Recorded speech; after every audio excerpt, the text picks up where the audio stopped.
നമസ്കാരം.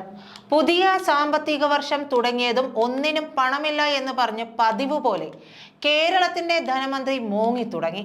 6 മാസമായി സാമൂഹിക ക്ഷേമ പെൻഷൻ മുടങ്ങിയിട്ട് 20,000 സർക്കാർ ജീവനക്കാർ ഈ മാസം വിരമിക്കുന്നു. അവർക്ക് കൊടുക്കാൻ തന്നെ വേണം ഏതാണ്ട് 7,000 കോടി രൂപ. 3 വർഷമായി സർക്കാർ ജീവനക്കാർക്ക് DA കുടിശ്ശികയും. വലിയ അത്ഭുതമൊന്നും സംഭവിച്ചില്ല എങ്കിൽ സർക്കാർ ജീവനക്കാർക്ക് ശമ്പളം മുടങ്ങുന്ന നാളുകളാണ് ഇനി വരാൻ പോകുന്നത്. ഇതൊന്നും തന്നെ ബാധിക്കുന്ന പ്രശ്നമല്ല എന്ന് പറഞ്ഞ മുഖ്യമന്ത്രി കുടുംബസമേതം ടൂറിലുമാണ്.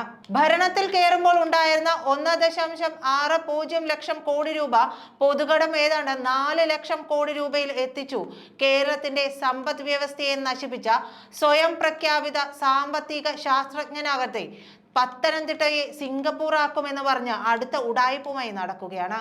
കടം തരൂ കേന്ദ്ര സർക്കാരെ എന്ന് പറഞ്ഞ് സമരം ചെയ്യാനല്ലാതെ ആർക്കും ഒരു പരിഹാരവും കാണാനില്ല. കേന്ദ്രം കടം എടുക്കാൻ അനുവദിക്കുന്നില്ല എന്ന് പറഞ്ഞ് സുപ്രീം കോടതിയിൽ പോയി അതും തോറ്റു തുന്നമ്പാടി.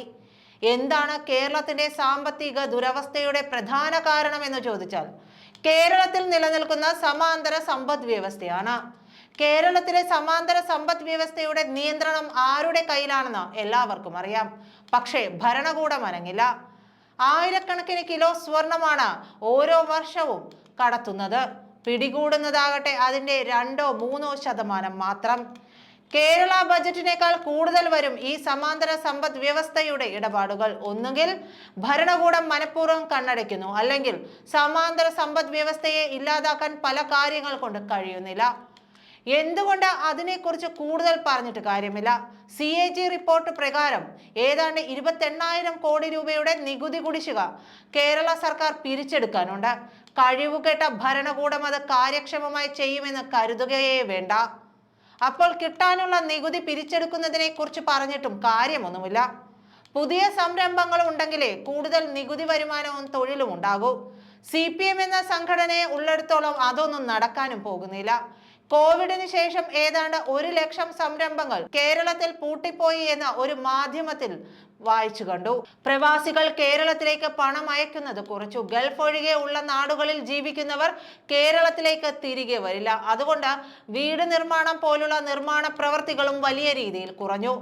കേരളത്തിൽ 1 രൂപ പോലും നിക്ഷേപിക്കാൻ ആരും ധൈര്യപ്പെടുന്നില്ല. സമാന്തര സമ്പദ് വ്യവസ്ഥ, കിട്ടാനുള്ള നികുതി പിരിക്കാൻ കഴിവില്ലാത്ത ഭരണകൂടം, പിന്നെ സംരംഭങ്ങളുമില്ല. അപ്പോൾ പിന്നെ ബാക്കിയാകുന്നത് GST മാത്രം.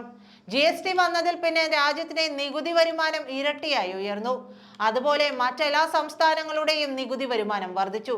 പക്ഷേ കേരളത്തിന് മാത്രം നാമമാത്രമായ നികുതി വർധനയെ ഉണ്ടായിട്ടുള്ളൂ. മഹാരാഷ്ട്രയ്ക്കും തമിഴ്നാടിനും ഗുജറാത്തിനും UPക്കും മധ്യപ്രദേശിനും കർണാടകയ്ക്കും എല്ലാം വലിയ 15 മുതൽ 26% വരെ GST വളർച്ച നേടിയപ്പോൾ കേരളത്തിൻ്റെത് അത് 10-ൽ താഴെ മാത്രമായി. അവിടെയും പ്രശ്നം കൃത്യമായി നികുതി പിരിക്കാൻ പറ്റാത്തതോ അല്ലെങ്കിൽ വ്യാപകമായ നികുതി വെട്ടിപ്പോ ആണ്. കാറിന്റെ ടയർ അലൈൻമെന്റ് ചെക്ക് ചെയ്യുന്നിടത്ത് മുതൽ സ്വർണ്ണക്കടകളിൽ വരെ നികുതി വെട്ടിപ്പ് നടക്കുന്നു എന്നത് നേരിട്ട് കണ്ട് ബോധ്യപ്പെട്ടിട്ടുള്ളത് പലർക്കും. ബില്ല് ചോദിച്ചാൽ എന്തോ വലിയ കുറ്റം പോലെയാണ് കേരളത്തിലുള്ളത്. മൂഷിപ്പോടെ തിരിച്ചു ചോദിക്കും, GST ബില്ല് വേണോ, GST അല്ലാത്ത ബില്ല് വേണോ എന്ന്. മറ്റൊരു വശം കൂടിയുണ്ട്. GST നിയമങ്ങളെ കുറിച്ച് വ്യാപാരികൾക്ക് കൃത്യമായ ധാരണയില്ല. അതുപോലെ GST ബില്ല് വാങ്ങിക്കുന്നത് പൗരധർമ്മമാണെന്ന ബോധവും സാധനങ്ങൾ അല്ലെങ്കിൽ സേവനം സ്വീകരിക്കുന്ന ആർക്കുമില്ല. രണ്ടും തെറ്റു തന്നെ. GST വേണ്ട, ഇൻകം ടാക്സ് വേണ്ട, ടോൾ വേണ്ട എന്നൊക്കെ പറയുന്നവർ വിദേശത്തൊക്കെ വരുമാനത്തിന്റെ 55% വരെ കൃത്യമായി നികുതി കൊടുക്കുന്നുണ്ട്. വിദേശത്തെ നികുതി കൊടുത്താൽ അതിന് മെച്ചം പൗരന്മാർക്ക് കിട്ടുമെന്നതും മറ്റൊരു സത്യം. നമ്മുടെ രാജ്യം ആ നിലയിലേക്ക് പോകാൻ ഇനിയും ഒരു 15 കൊല്ലമെങ്കിലും കുറഞ്ഞത് വേണ്ടിവരും. പക്ഷെ നമ്മൾ നികുതി കൊടുക്കാൻ വിമുഖത കാണിച്ചാൽ നഷ്ടം നമുക്ക് തന്നെയാണ്. സാധനങ്ങൾ വാങ്ങുമ്പോൾ എല്ലാവരും GST ബില്ല് തന്നെ വാങ്ങാൻ തീരുമാനിച്ചാൽ കേരളത്തിന് കുറച്ചു കാലം കഴിയുമ്പോഴെങ്കിലും സ്വന്തം കാലിൽ നിൽക്കാൻ കഴിയും. ചെറിയ ലാഭം നോക്കി GST വെട്ടിപ്പിന് കൂട്ടുനിന്നാൽ അത് സംസ്ഥാനത്തിന്റെ വരുമാനത്തെ ബാധിക്കും. അതാണ് ഇപ്പോൾ നടക്കുന്നത്. അല്ലെങ്കിൽ തന്നെ തനിക്കു ശേഷം പ്രളയമെന്ന് ധരിച്ചു നടക്കുന്ന ഒരു ഭരണാധികാരിയെ സംബന്ധിച്ച് ബാക്കിയുള്ള കാലം പരമാവധി അടിച്ചു പൊളിക്കുക എന്നല്ലാതെ മറ്റൊന്നുമില്ല. പിണറായി ഭരണം കാരണം തകരാത്ത ഒരു മേഖലയും കേരളത്തിന് ഇനിയില്ല. അതിന്റെ ദുരിതം അനുഭവിക്കാത്ത ഒരു കുടുംബവും കേരളത്തിൽ കാണില്ല. പക്ഷേ ഭരണം മാറി ആര് വന്നാലും ഒന്നും ചെയ്യാൻ കഴിയില്ല. CPM ഭരണത്തിൽ നിന്ന് മാറിയാൽ അക്രമം അഴിച്ചുവിടുമെന്നും നോക്കുകൂലിയും പിടിച്ചുപറിയും വീണ്ടും തുടരുമെന്നും അറിയാവുന്നത് കൊണ്ട് പുതിയ സംരംഭങ്ങൾ ഒന്നും കേരളത്തിൽ വരില്ല. അതുകൊണ്ട് അതിൽ നിന്നുള്ള വരുമാനം പ്രതീക്ഷിക്കേണ്ട ആവശ്യവുമില്ല.